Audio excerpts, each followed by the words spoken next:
All right. Welcome, everyone, to UACNJ.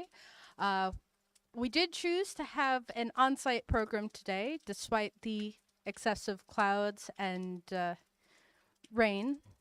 We do have a wonderful crowd today who has decided to brave the elements. I believe we have a couple visitors from Aruba, and I currently forget the name of the observatory because I have the memory of a goldfish. The You observatory name is Space and Nature Aruba Foundation. Okay, so they are visitors from the Space and Nature Aruba Foundation. Yes, I am having people feed this to me from off the side. So we want to welcome them. One of our, I guess, not sister locations, but another program from elsewhere in the world. Just a couple notes for everyone, housekeeping things before we get started in our program. For anyone here, if you need to use a bathroom, we got the porta potty to my right, your left. We do have a little gift shop and museum set up through the door to my right, or my left, your right. Directions, they're hard. When you go to leave, obviously we're not observing today because of the unfortunate weather that we have no control over. But do use your headlights as you leave because, again, we don't like getting run over. We are a nonprofit organization, so everything we've been able to do, every upgrade you see, has been made possible through the time and efforts of our volunteers that you see here every time, and through donations from people who come here and from our viewers at home who also make these possible. You can check us out on our website, uacnj.org. That is where you'll find a bit about our organization here. You'll find blurbs about our member clubs and links to their sites. You'll also find links to what programs we have available, as well as links to our YouTube and our social media. So you can also find us on Facebook, Instagram, Twitter. We do have a Discord channel that you can join that we're just getting started. Hoping to get people in there talking about their astrophotography, about the setups they might have, and as well as any sort of fun space trivia you might have. So tonight's presentation is Shedding Light on Black Holes with Krishnadas Kootale. Did I? Okay. All right. Krishnadas is a member of Morris Museum Astronomical Society, a NASA Solar System ambassador, and a volunteer observer at United Astronomy Clubs of New Jersey. From early childhood, he has been amazed by the universe. Everything about astronomy excites him.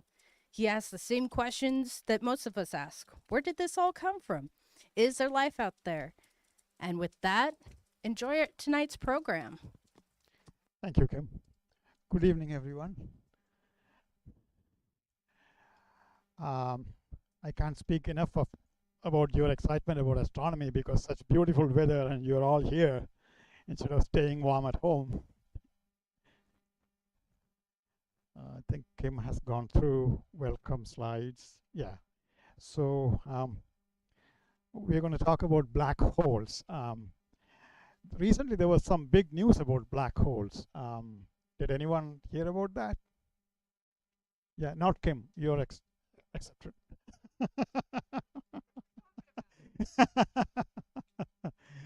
Yeah, we have a picture of the supermassive black hole for the first time. In the one in our galaxy, at the center of our galaxy. That was huge news 2 days ago. So yeah, so I think this topic is very timely. What I have done is, I'm sorry, I think I'm going to block some of you. Okay, I should have brought a remote. It's fine. So we'll just cover black hole. Generally, we'll talk about it, black hole one-on-one. So, you know, if we ever encounter a black hole, we know the basics. right? Then we'll go to black hole 201, just a little more. And lastly, we'll talk about some exotica so that, we want to sound that we know our stuff when we talk to our friends, right? So some exotic stuff, because black holes are full of exotic stuff anyway.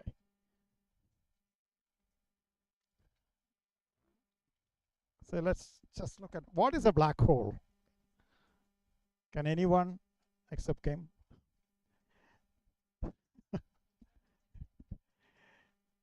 Sorry?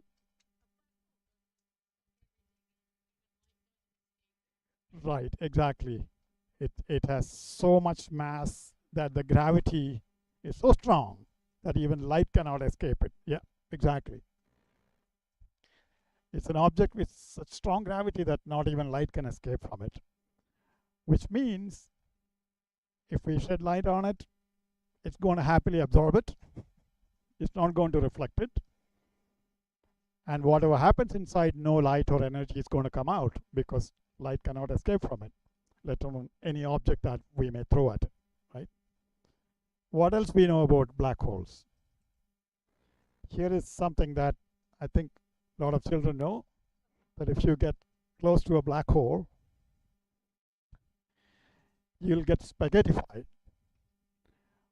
What does that mean? You'll get stretched and squeezed by the strong tidal gravity. It's so strong close to a black hole that you become a noodle essentially before you get shredded, right? So that's the other thing. So we should not go close to a black hole at all. Spaghettification, yes. Only thing is we can't eat it. It's going to eat it. Right?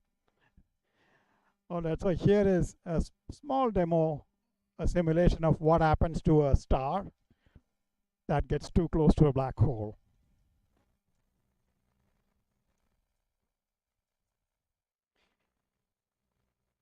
Yeah, as the star gets too close to it, at some point,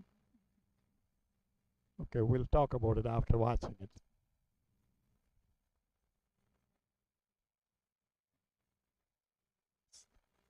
It's gone. So what did we see here? We saw that material from the star is getting sucked into the black hole when it got too close to it. When it got too close to it, the gravity from the black hole is much stronger than the gravity from the star itself. So the material is getting siphoned and it is spiraling into the black hole. And that material forms a disk. It's called an accretion disk. And that disk, it glows in high energy, just heat. It gets heated up so much, right? So that is what we see here. And some of the material goes out as jets. We see that in real black holes. And at the center is that black region we call the black hole, where nothing can escape from. And all this is happening outside of that black hole. And that is what we normally detect when we look at a black hole. We don't see the black hole, obviously.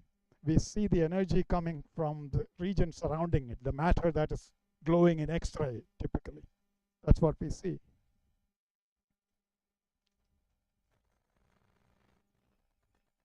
Here is something else. What happens to light? You know, here's a black hole. It bends around it, right? So any object behind it, it has the light from it just becomes a circle and multiple images all around it. Of course, in real life, we are not going to see a black hole passing in front of a galaxy or something. But this is what happens if you just take a still picture. This is a simulation. Yeah, most of the images that we see and we have are simulation. Real black hole images are just what we will see, actually, two of them.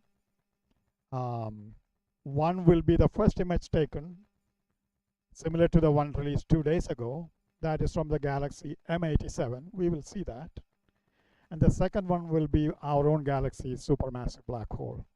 But there again, these are not images as in visual images. They are taken in radio spectrum and then false color image. So it is not visual, right?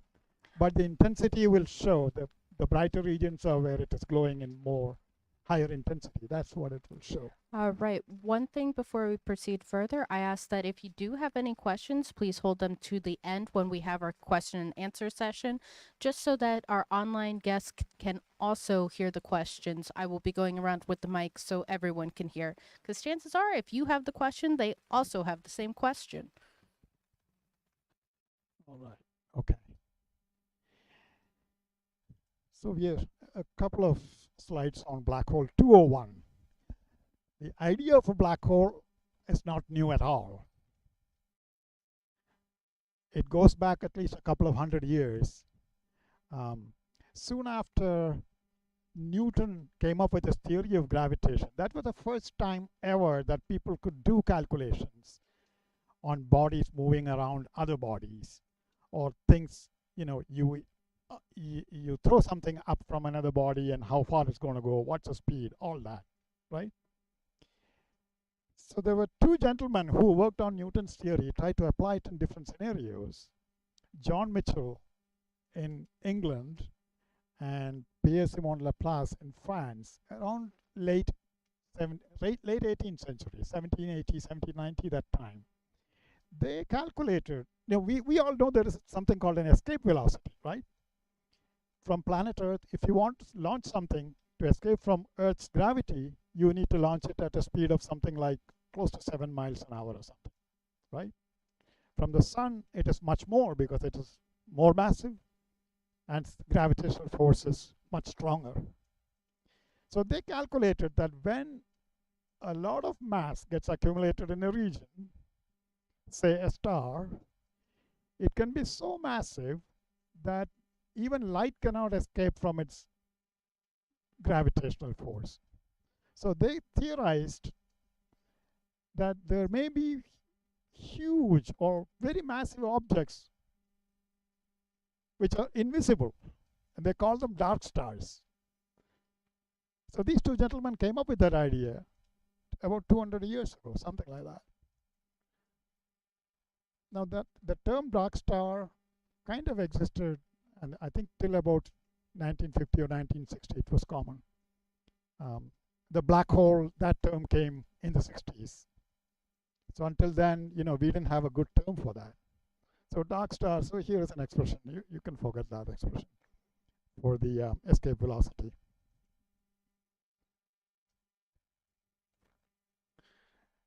Then in early 1900s, Einstein came up with his theory of general relativity, right?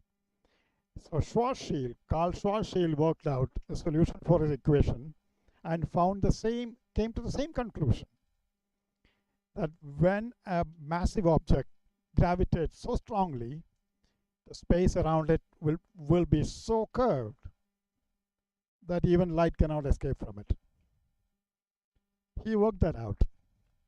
But these ideas, although the theories were predicting it, people were not willing to buy into that. Even Einstein thought it's not possible to form black holes. He was saying, no, nature will not allow such a crazy thing to exist in the universe. Just like he was not an exception, there were other people also who thought so. So actually he came up with a couple of ideas why black holes should not exist. This is Einstein's own arguments.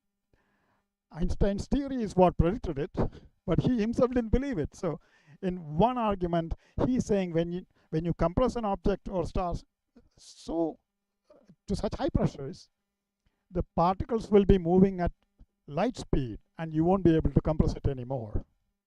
Another argument is that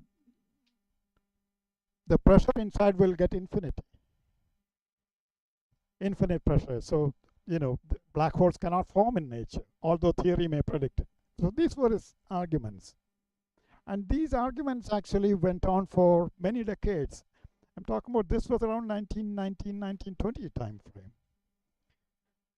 And these arguments, they got settled somewhere around mid 60s or actually late 50s, when Oppenheimer of the atomic bomb fame, he proved, and then Roger Penrose also proved mathematically that these objects can exist and they will exist. But there were still doubters, right? The first black hole to be confirmed was in the constellation of Cygnus, the Swan. And there was a bet between Stephen Hawking and Kip Thorne. Stephen Hawking saying that that is not a black hole. And finally it was confirmed, and Hawking considered the bet. Can you imagine? Stephen Hawking himself didn't believe that it's a black hole, because this is a strong X-ray object. So if you come here in summer or wherever you are, you can look at Cygnus, the Swan, that constellation. Eta Cygni is the star, and very close to it is the black hole. We will not see it, but we will see its companion star. It's not shown here, but even using a binocular, you can see the companion star. And once you see the companion star, you can be sure that you are looking at a black hole, because it is very, very close to it.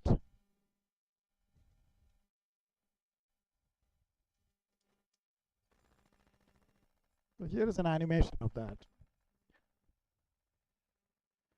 The black hole's mass is about 21 sun masses. And the star is a supermassive star, 40 times the size of the sun. It is orbiting the black hole in less than 6 days. But fortunately, the black hole and the whole system is thousands of light years away from us, so we have nothing to worry about. Sun to scale, just a note. Yeah. The only way we have been discovering black holes is through these binary systems or other multiple systems where the black hole has a companion where it can suck material from, and that material glows in very high energy. There are many, many black holes discovered this way, and I have a few samples there. Some of them are interesting. This one, 5.6 days, it is very close, much smaller than the orbit of Mercury itself. It is so close to it, right? Here's another one. It had erupted, it had 2 eruptions in 1989 and 2015.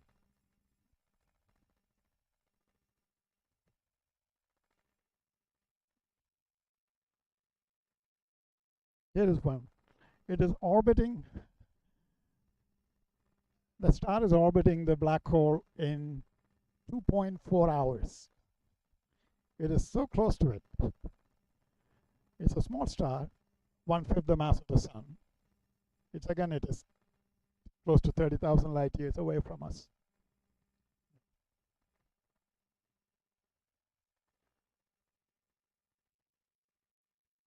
One more system in constellation Cygni. So just samples. If you go to NASA website, you will see dozens of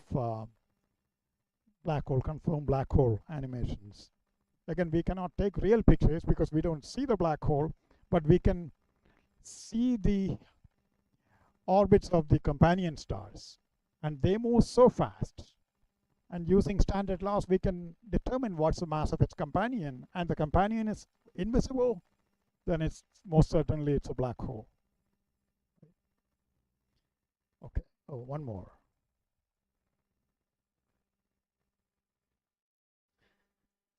Okay, a little bit of anatomy here.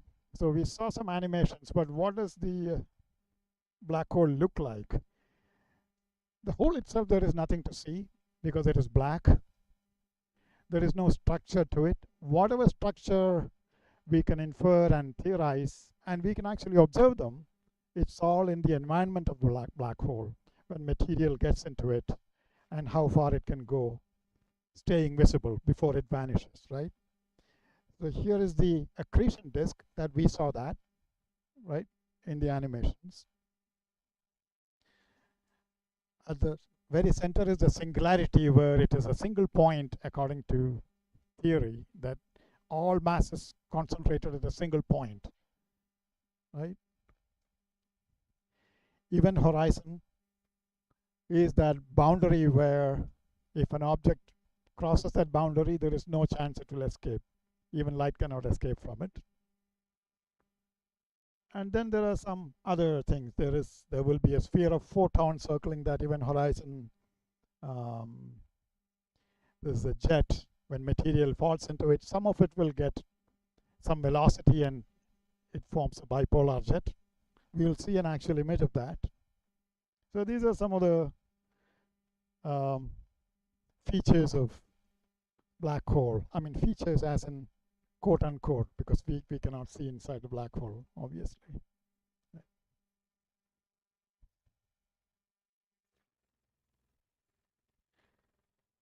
It's a closer look of the accretion disk itself.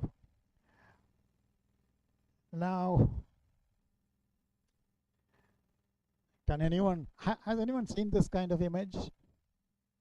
No. Okay. So this takes some explanation.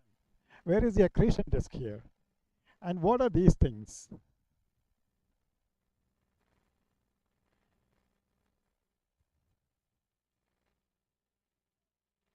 Exactly. Because this is the accretion disk behind the black hole. And the light from that part is bent by the black hole's gravity. And similarly, some light of it is coming from behind also. So it's not actually a disk. This is how it will look like when we actually get to see one. Secondly, see the difference in brightness between these two regions. This gas is spinning at a very high velocity. So the gas coming towards us, moving towards us, it is blue shifted. It is stronger energy. And this part where the gas is moving away from us, so it is red shifted. And that is shown in a dimmer color here.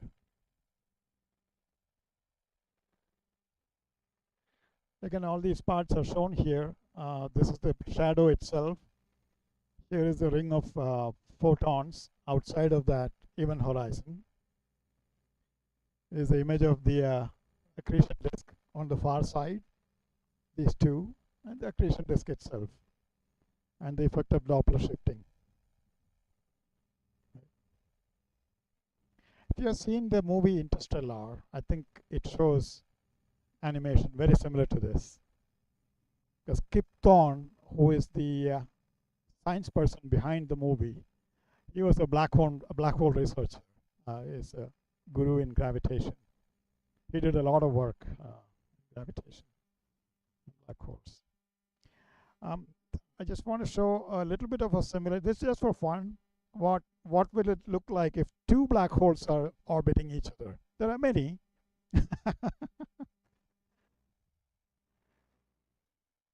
I don't want to spend too much time on it. I think it is a couple of minutes long, but at least for a little bit, because the light actually interacts and bends in multiple ways. These two colors are shown just for visual effect. They won't be that different.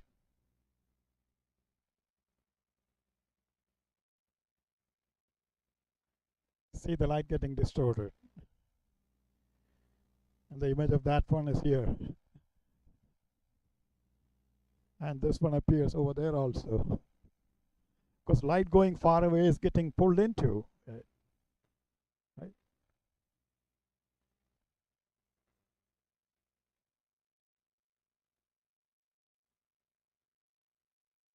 And many such orbiting systems have been discovered now using gravitational wave observatories. So this is not just theory, although we cannot see it visually. See that? I'll stop the visualization here because I think it's about more than 2 minutes long. I don't want to spend that much time looking at this. You can find it on internet. I think it is NASA's website.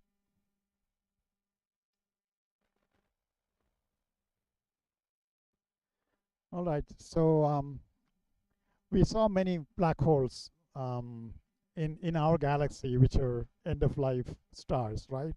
But there are massive black holes at the centers of most galaxies, supermassive black holes. We already talked about that, touched upon it.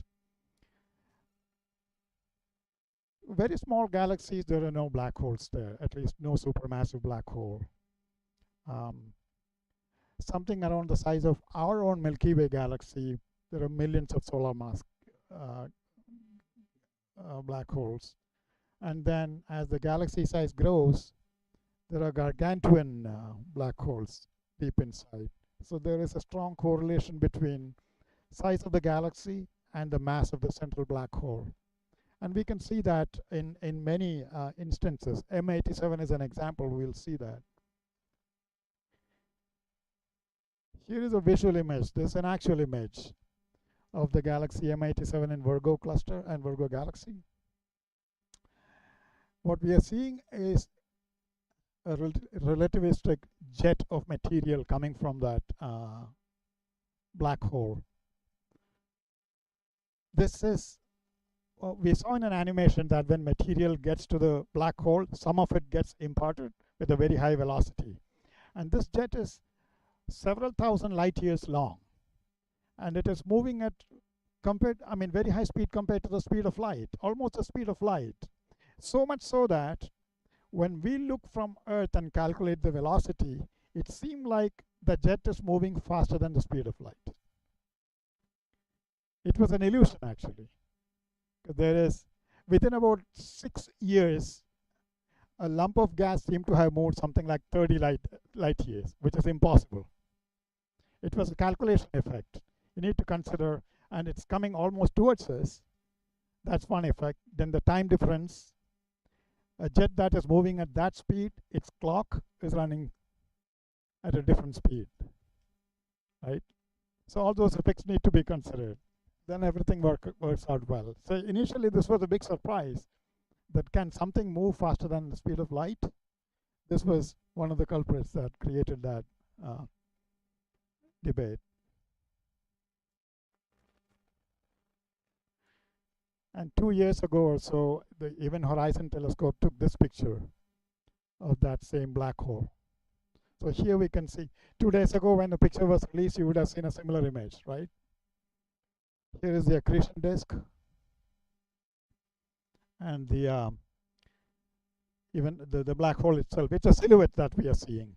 We are in the shadow of that. So we are seeing the silhouette. We are looking at it from behind. Again, it's taken in radio spectrum.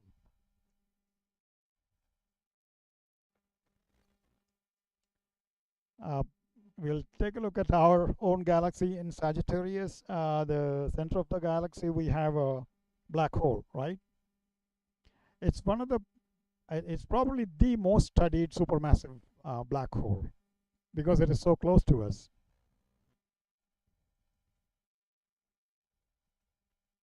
This is the image that was released 2 days ago.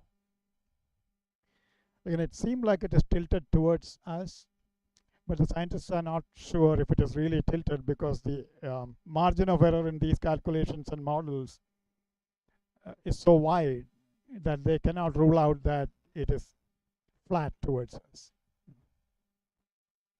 But it's amazing that they are able to get a picture of that black hole. Also, we know, we have been studying that for decades, so we know exactly the mass, and we have studied the orbits of close by stars. So here is a picturization of that. Over a period of 10-15 years, many stars seem to be going around a massive object at fast speed. And it's a gas cloud. That's actually a simulation, but a real gas cloud has been found, which matches that.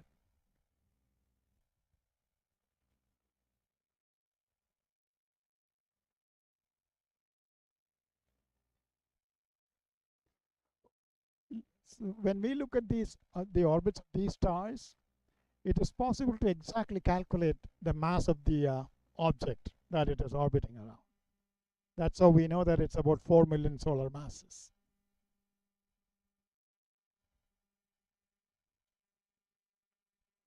of course, it predicts it to another 20 years, but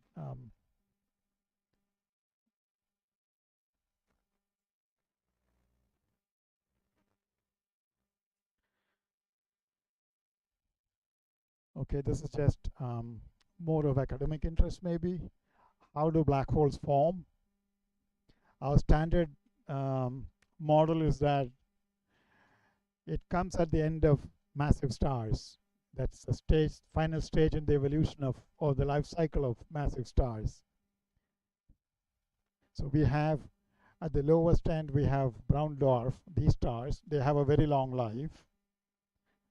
And sun-like stars, they become red giant and finally end up as a white dwarf.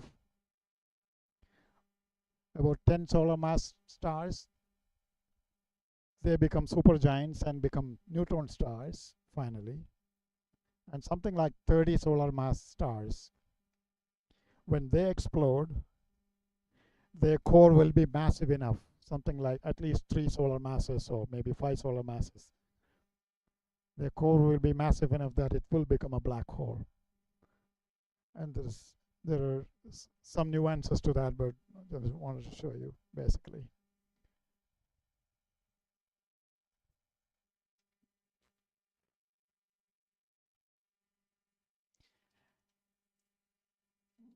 There may be other ways of forming stars, forming black holes. One is that two neutron stars can merge together and become massive enough to form a black hole, right?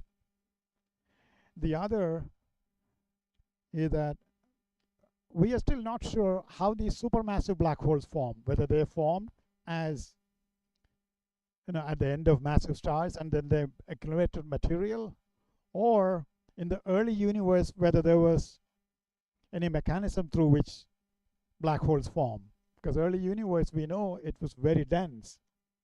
So maybe there were conditions through which black holes were born even before stars were born. It's an open question at this point.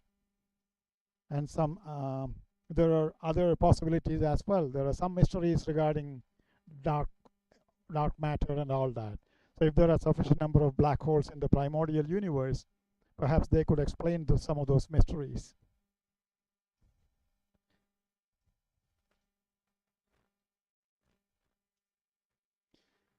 Okay, this is one of the questions that we get quite often. I mark it as exotica because there is no experimental study possible. What happens when we journey to a black hole? I think it was a theme of interstellar movie also, but we won't go that far. When we go in the orbit, it is just like orbiting any other object. We can stay in orbit as long as we are at a safe distance. Nothing happens to us, right? Our clock will be running slower compared to other people's clocks far away, but we won't notice that. From our point of view, everything is normal, right? But if we look at someone who is going around orbit in a black hole, we will definitely see that that person's clock is running much slower, which means that person, all processes for that person have slowed down. His days are longer. He doesn't have to eat often. You know, his breakfast and lunch are probably years apart. He never ages. This is because of the clock difference. That clock is running at a much slower rate compared to ours. And that other observers will see opposite effect when they look at us, because they will think that, you know, we on Earth are aging much faster. Everything is running faster here. Okay. Now, crossing the event horizon. When a person crosses the event horizon is not a physical barrier. There is no wall or anything around it. So nothing will be special. That person will normally pass that event horizon. The only thing is that he won't be able to come back. That's the only thing. He will go inexorably towards a singularity. If he's not shredded apart now, he will be definitely when he reaches the singularity, which will be in seconds, most likely. But for a distant observer, it would seem like that traveler is approaching the event horizon, but slowing down, and finally freezing at the event horizon, but never crossing it. This is due to the clock difference. But for the traveler himself or herself, there is no difference. We'll just go naturally towards that. So these are some of the weird things around the event horizon itself.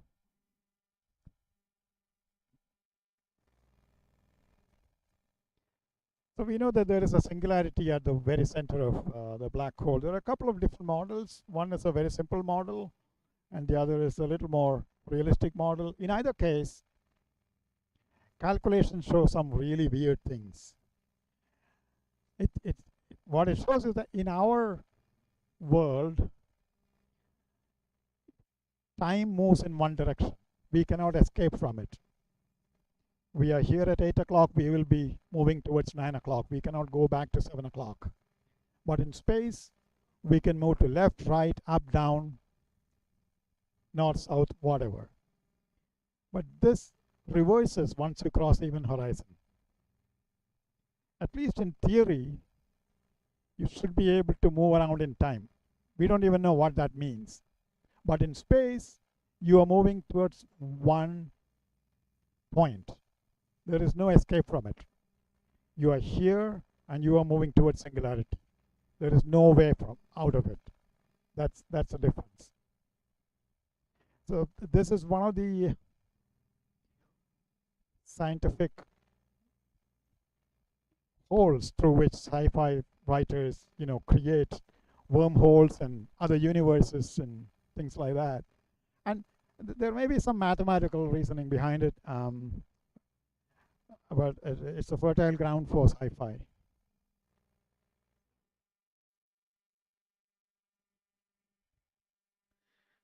Now, what happens in the singularity itself? Right? So the traditional notion that singularity is a single point. Maybe it's not one point, maybe it's a small region, whatever. But that is where quantum effects play a huge role. Quantum mechanics is based on uncertainty, right? And in a very small region where gravitational forces are very strong, we can just imagine what happens when you mix uncertainty with it. Some scientists believe at singularity there is really chaotic, powerful tidal forces that will rip everything apart. Gravity becomes the most powerful force at those very tiny distances. In our kind of universe or our kind of world, gravity is a very weak force. But when you take very tiny distances, the power of gravity will overcome everything else, even nuclear power.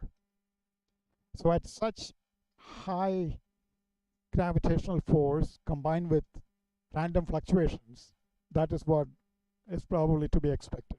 This again, it's theory, it's one of the theories, but it's there are some other sidebars and all that, but just to give you a flavor.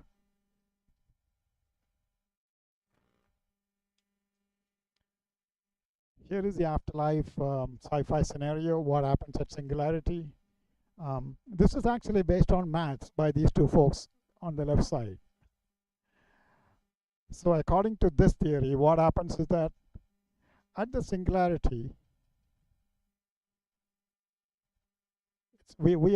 our three-dimensional world is in a hypersphere. That's basically hyperspace. That's basically the idea.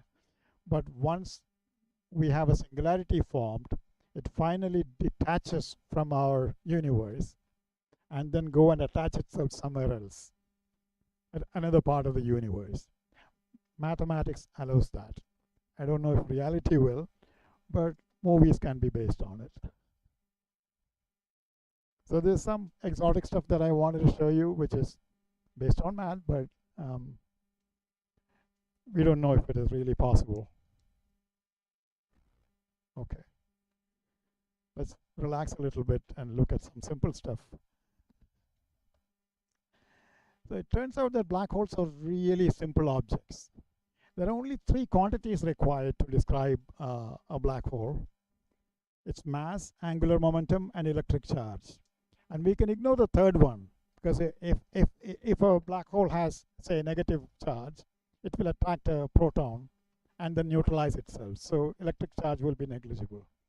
But mass and angular momentum are the only ones which determines the gravitational strength and how much space bends around it and how much it spins, dragging the space around it. So these are the only two. Actually, first and second are the only ones that are relevant. There is nothing else to know about it. If you consider a body like the Earth, there is so much stuff, there is so much structure that we need to describe, right? Every element, there are 100 odd elements there, and there are so many ways you can combine them to make various compounds, so many structures of objects. There's nothing like that.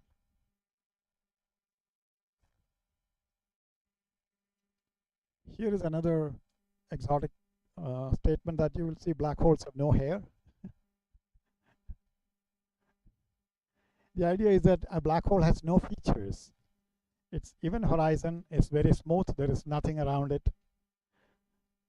If there is an imperfection, something like a mole, what happens is that the black hole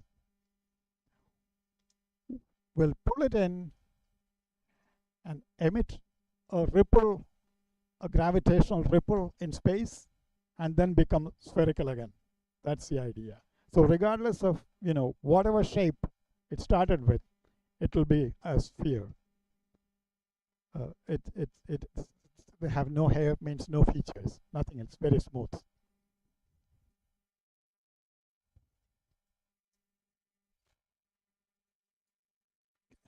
Here is another exotic.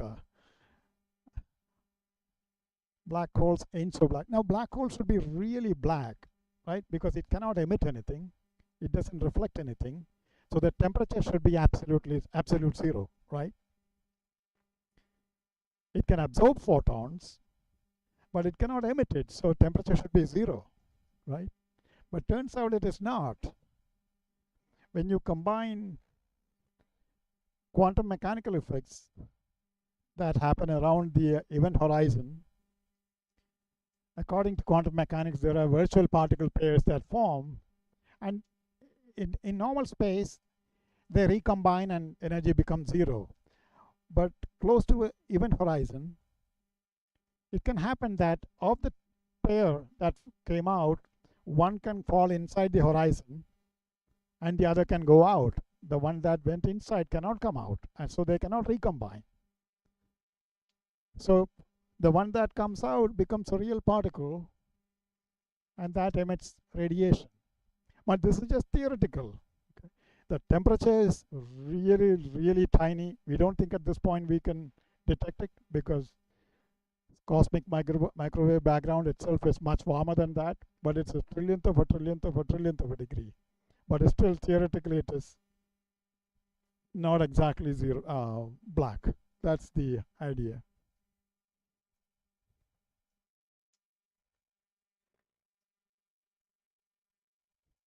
Okay, so this is the kind of stuff where scientists get their high.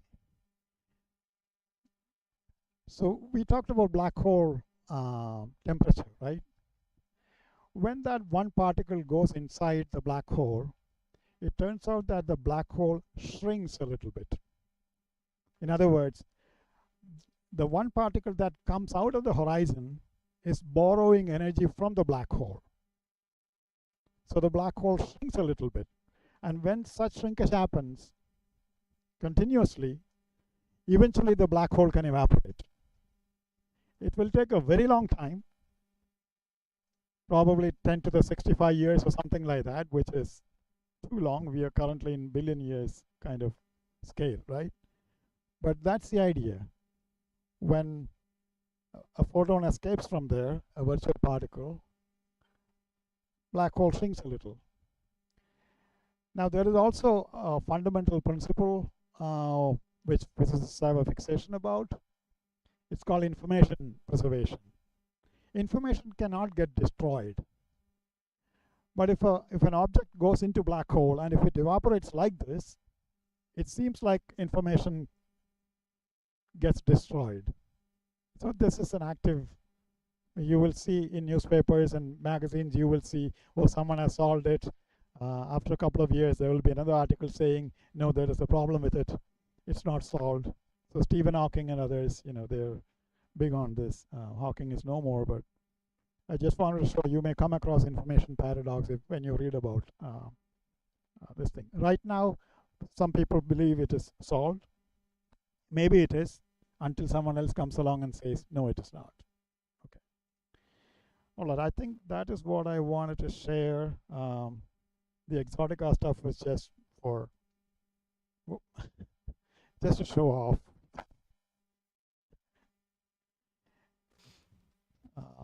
Here's some references if anybody is interested, and if there are questions, I can take them now. All right. Thank you, Krishnadas, for a wonderful presentation. And like I said before, we are live streaming this, and I have been paying attention in chat, and there have been a number of questions. I lost count after 2. All right. So, couple reminders before we get into it.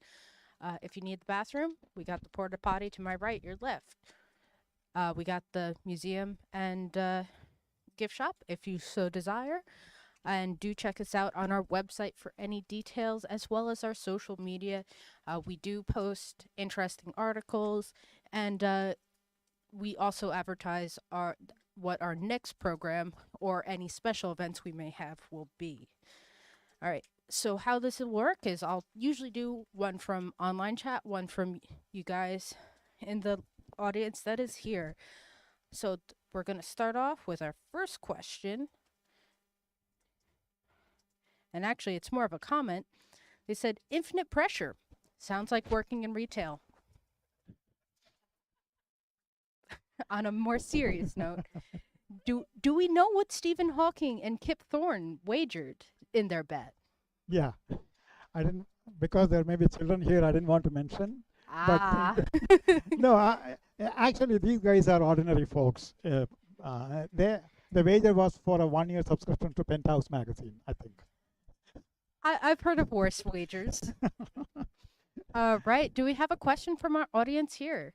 And you're going to have to raise your hand and kind of maybe wave it around because it is dark now. Anyone? All right. So our next online question was, since all the black holes we know about seem to have a companion mass, is it possible that if one does not have a companion mass, and assuming we possess that kind of travel where we could potentially travel to a black hole, is it possible that we could reach these areas and come upon one unaware, like, oh, there's a black hole, and accidentally fall into one? Like some potholes in PA. Accidentally falling into one may not be a realistic scenario, because remember, black holes, whether they are visible or not, they have gravitational effect. So when we travel, our rockets will always feel that gravitational tug. So we can always infer that there is an invisible object that is acting upon us. Now, there are also some notions of miniature black holes. I don't know if that's what the question is about. That miniature black hole is still more of a theoretical construct, and if any existed at any point, they should have already evaporated. So they won't be hanging around at this point. Yeah, I don't know what the intention of the question was, but I assume you make assumptions based on real life experience. Like if you're driving along the road and you don't see something because you're tailgating the person in front of you, and suddenly you hit that like I said, pothole that eats your car. I'm guessing that was kind of what they were going for. There is almost definitely there are no porthole-sized black holes in the universe. So, yes. All right. Was there a question, audience? If at any time you. Oh, I see one. Yes. Just give me a minute to get back there. All right. So, when the black hole sucks in the light, does the light show when it's getting sucked in, or is it like disappear? It disappears. It doesn't come out. Um, it, it is just energy that is going into the black hole, and it adds to the gravitational force or gravitational power of the black hole. The black hole just grows by that much energy. It never comes out. All right. So the next question is actually, how did you become a NASA space ambassador? So NASA takes applications, I think about once a year or so. If you do a Google search, it's not that hard. At least when I became one, it wasn't that hard. Just put in your application. You need to have an interest in astronomy, NASA missions, and in public outreach. So send in an application when they invite. You can look up, just look for NASA ambassador on the Google, and I think you will find that link. But they do send an invitation for applications once a year. All right. Was there another question from our audience here?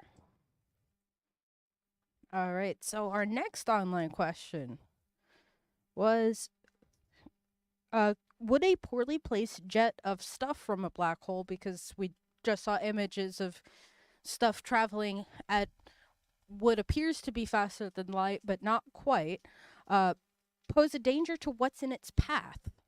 Yes, absolutely. Anything in its path, they just get incinerated.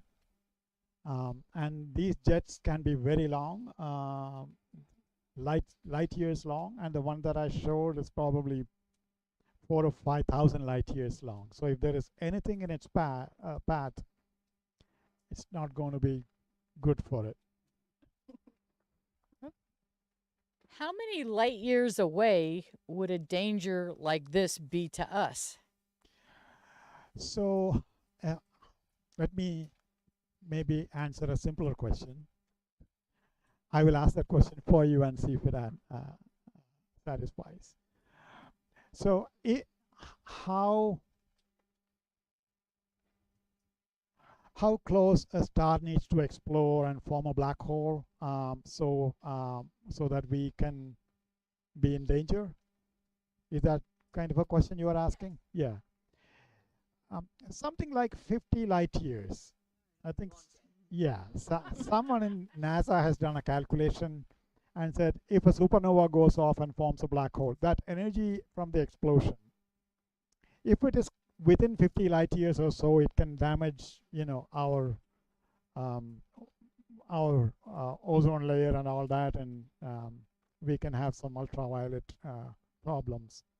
Anything closer will have more serious problems. But as long as it is farther than 50 light years away, we don't have an issue. All right. Someone asked, regarding a graph that you actually had in your presentation, does the outline in the how black holes form graph look like a cat to anyone else? I mean, if black holes were a cat, it would explain why once it gets knocked off the event horizon, it doesn't come back. Can you say that? Ask that question once again, please. Read that question. The one of the graphs you had in your presentation, which was specifically the how black holes form graph, looked like it had an outline of a cat in it. Oh.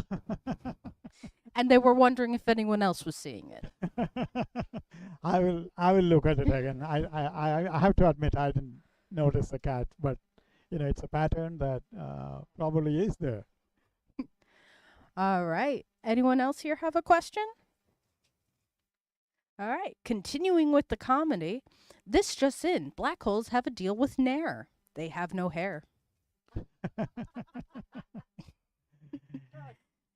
I had a very snarky chat today.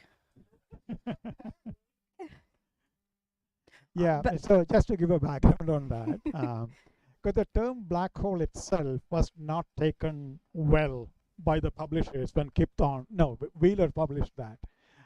He didn't invent the term, but it was too cumbersome to say, collapsed core of a massive star or something like that every time you want to describe that object. So in a previous conference, apparently someone from the audience shouted black hole, and he picked up that term and he used that in his publication, I think Journal of Physical Reviews or somewhere. They thought that term was obscene and they didn't want to publish it. But he stuck with it. Finally, they published it. Then So- his next coinage was black holes have no air.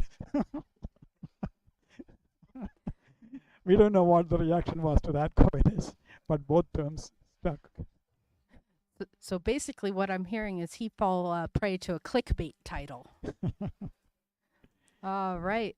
Back onto the serious questions. Is it possible that future technology would allow us to more closely study black holes and even maybe come back from the event horizon if, I guess, we sent something in there? Based on what we know, the second part of the question is impossible, because we know that nothing can travel faster than light. And to come back from the event horizon, you need to travel faster than light. And so escape from that is not possible unless our understanding of physics is fundamentally flawed or something really different happens. What was the first part? I'm sorry, I lost track of it. Is it possible that future technology would allow us to more closely study black holes? I do hope so. I do hope so. We already have gravitational wave detectors. There is plan for one in space as well, which would allow us to study them in much more detail and in much more wider range. Plus, technology has been advancing at such a fast rate beyond anyone can predict. So there is always the chance, not the chance, there is always a certainty that our knowledge is going to accelerate faster due to technology in the future. All right. So our next question is it possible for black holes to travel? How would they travel? Or is it just through gravitational momentum? Travel, it is not like terrestrial travel where I drive the car home or something like that, right? Everything in the space moves because everything is under the influence of gravity of something else. For example, Earth orbits the sun. Earth is moving in space. Earth and sun and the entire solar system is traveling in space because it is orbiting the center of the galaxy. It takes about 250 million years, but it moves. Similarly, any object in our galaxy should be orbiting the center of our galaxy. So we know that there are black holes, and they are obviously then orbiting the center of our galaxy. So they are moving. All right. Was there a question here from our live audience? All right. On to the next one. Do black holes produce any gravitational waves? They do. They produce gravitational waves, especially when they interact with other bodies. When there is nothing to interact with, they don't produce much. But when they merge with neutron stars or other black holes, these are massive phenomena that generate powerful gravitational waves, which we are able to detect now. All right. It looks like that was currently the last of our online questions. I just put out a call for any last minute questions from our online audience. Were there any last minute questions from you guys here? Bueller? Are we awake? I heard chuckles, which is better than sometimes the crickets that answer me over in the woods. All right. So to give our online chat a minute or so to see the message, because there is usually a tiny bit of delay with live streaming. I want to thank everyone here who has come out even despite the foreboding weather. I want to thank our guests from Aruba for coming in from their observatory and sharing their experience there. And I also want to thank our presenter, Krishnadas, for coming out and giving us this wonderful lecture. Again, if you check us out on our website, uacnj.org, you'll see all of our information there. And I want to thank everyone who has donated, from people who supported through our PayPal donations or through our new form, Patreon, which we have started up. And let's check the chat. It looks like we are good. Right. So again, thank you everyone for coming out and have a good night. Thank you, everyone. Great.